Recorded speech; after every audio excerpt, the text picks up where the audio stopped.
Existe risco do Bolsonaro ficar inelegível nos próximos 8 anos? Eu sou a Letícia Mori, da BBC News Brasil em São Paulo, e nesse vídeo eu explico quais são as principais acusações na Justiça Eleitoral que podem deixar o ex-presidente de fora das eleições de 2026 e até de 2030. Além dos inquéritos em ações criminais, o Bolsonaro enfrenta 16 processos no Tribunal Superior Eleitoral por acusações relacionadas à campanha. As ações avaliam se ele cometeu abuso de poder econômico, abuso de poder político e abuso dos meios de comunicação. Bolsonaro é acusado de ter se aproveitado do cargo e da estrutura presidencial para se beneficiar eleitoralmente, algo que ele e sua equipe negam que tenha acontecido. 2 desses processos são mais graves e têm maior chance de resultar em uma condenação que torne o ex-presidente inelegível pelos próximos 8 anos. E são esses 2 processos que eu vou detalhar agora. Os 4 advogados com quem eu conversei concordam que a acusação mais grave é a de usar recursos públicos para se beneficiar na campanha. No final do seu mandato, o Bolsonaro se empenhou para provar uma série de benefícios do governo federal.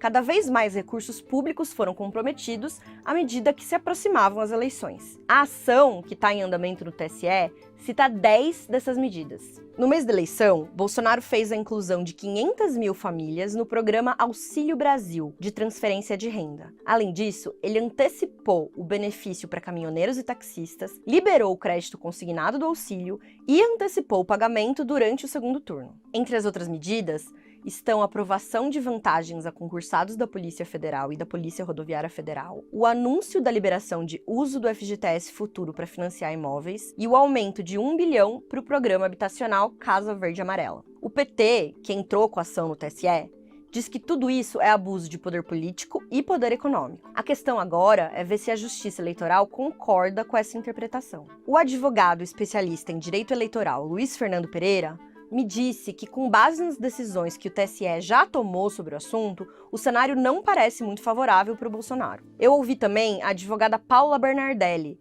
que me explicou que um presidente da República nunca foi condenado por algo do tipo. Mas ela contou que existem várias condenações de prefeitos de cidades menores. Ou seja, prefeitos que foram cassados por distribuir benefício perto da eleição. Só que, claro, numa escala bem diferente. Em 2022, Bolsonaro negou que as medidas fossem para se beneficiar. Ele argumentou que, apesar de terem sido tomadas perto da eleição, elas eram uma emergência depois da pandemia de Covid. A outra acusação grave que gerou processo no TSE é relacionada aos ataques de Bolsonaro às urnas eletrônicas. Uma das ações sobre isso, inclusive, teve um desdobramento bem recente. Essa ação foi proposta pelo PDT, o partido do Ciro Gomes, e afirma que uma reunião realizada por Bolsonaro com embaixadores foi uma tentativa de interferir na eleição e abuso de poder. Essa reunião, em julho do ano passado, foi bem polêmica. Bolsonaro chamou os embaixadores estrangeiros e fez uma apresentação colocando dúvidas sobre a segurança das urnas sem apresentar provas. O evento foi transmitido pela TV Brasil, a emissora pública brasileira.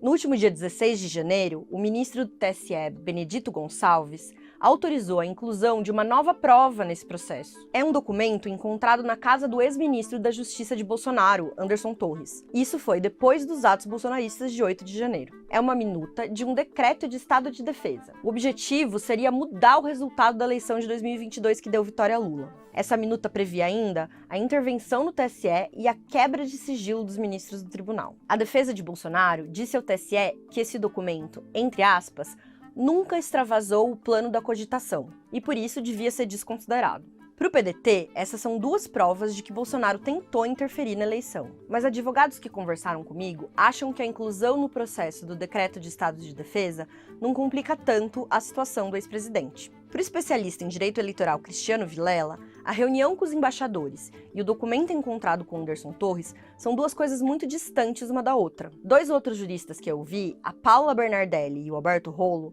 concordam com isso e também avaliam que essa ação não tem um risco tão alto para o Bolsonaro. Já o advogado Luiz Fernando Pereira acha que ela traz sim risco de tornar Bolsonaro inelegível. Ele diz que a justiça deve analisar a reunião dentro de um contexto que Bolsonaro vinha atacando o sistema eleitoral desde 2018. Além da ação do PDT, existe uma outra ação do PT sobre ataques do Bolsonaro às urnas.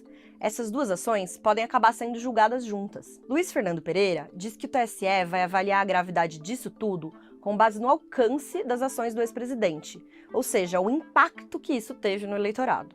Ele cita a percepção entre parte dos eleitores bolsonaristas de que houve fraude nas eleições, mesmo sem ter havido qualquer prova ou indício disso. Essas ações que o Bolsonaro enfrenta na justiça eleitoral são muito relevantes porque a decisão pode vir mais rápido do que em outros processos que ele enfrenta na justiça, como, por exemplo, os processos que ele enfrenta no STF e que podem migrar para a justiça comum. A decisão do TSE sobre a rejeição da candidatura de Lula em 2018, por exemplo, saiu em tempo recorde. Além dessas duas ações que eu detalhei, Bolsonaro enfrenta mais 14 acusações no TSE. Por exemplo, de usar os atos de 7 de setembro como palanque eleitoral e de criar uma rede de desinformação para influenciar a eleição. O ex-presidente sempre negou irregularidades. A gente vai seguir acompanhando esse assunto por aqui.